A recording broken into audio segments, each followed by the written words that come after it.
Okay, we are going to move on here. We move on to the final, or the last game of this tournament, first round that we now have locked in. The number 11 seed UCLA Bruins 17-9 versus number 6 seed BYU Cougars 20-6. So we're going to break this game down. Those of you joining us right now, start putting your questions in the chat. I will copy and paste them, and we will throw them at Max after we have this game broken down. And I've already copied and pasted a couple to get us started. UCLA won 86-80 in overtime this evening. Ju Zhang got hurt. Went for 23 points, 9 of 20 from the field, and it looked like a substantial injury. I think it's fair to assume that the 6'6" sophomore will not be available, but assumptions can cost you money. But a huge loss very late.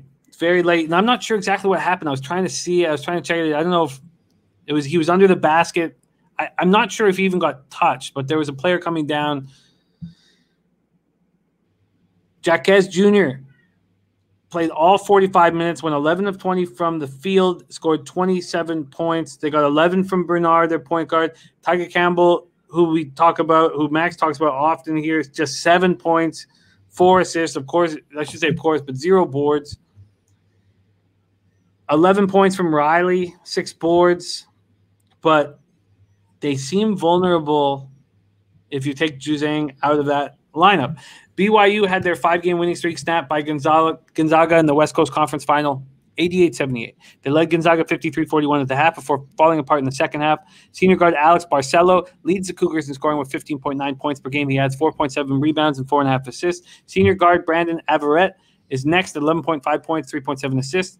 After that is the Purdue transfer, or as Max would call the Purdue trader, 7'3" Matt Harms, averages 11.3 points, 4.8 boards. They score 78.7 points per game. They get excellent distribution at 16.6 assists per game. They hit 48.2% from the field, 73.1% from the line, and 37.8 from three. And now they're going to play a battered UCLA team that just had to get through overtime and lost a star player. It seems like they should be the spot. We don't have a line. Do you have a line anywhere for this? No, Jim. I just have the line that I would have put out for it, which would have been BYU 4.5-point favorite. BYU 4.5-point favorite, and then Pennybomb saying he looks fine. So, again, I shouldn't make assumptions on injuries at this point. Okay, Max, let's roll, and I'll be copying and pasting any questions that come in the chat for after this game.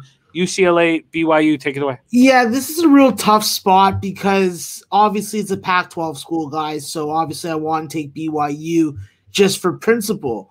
But what I watched from UCLA in that second half was some good resilience, some good on-court IQ, taking it to the rim, using your size down low, getting on the glass, trying to win the fundamentals. And you know what? The plain simple truth is Michigan State took their freaking foot off the pedal.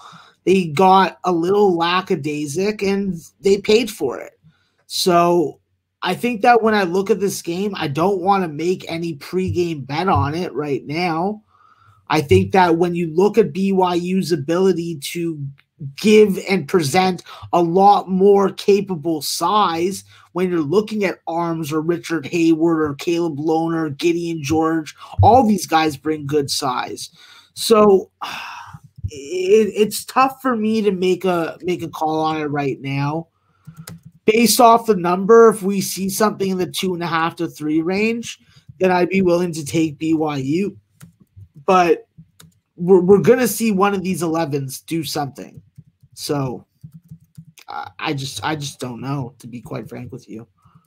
If you were going to pick an 11 to do something right now, the most likely, who would it be? I'd probably have to go with Drake, I think all these Pac-12 schools are vulnerable except for Oregon. Wow. BYU -3.5 at Bet Online right now. You know, this isn't as drastic as when Texas got the walkthrough against Kansas and had the day off against Oklahoma State. And you know what? Let me start with the question. You know, I'll wait. I'll get the questions going when I talk about Oklahoma State in that regard. But I think UCLA is. I think this will take a lot of energy out of them. Do you think I'm building that up too much? I think that these guys are in good shape. I think that being in the hotel and not like really being able to get up to anything that isn't doing push-ups and sit-ups in your room and fucking sleeping and eating. But you just never know. This is a brand new experience in the bubble environment. We've never have any data on how teams perform in it.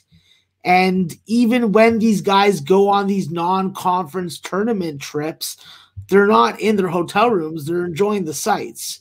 So I just don't know really what the psychology is of these guys in their isolation and how it's going to reflect on the basketball court. So for UCLA, they're going to be one of the test studies, basically.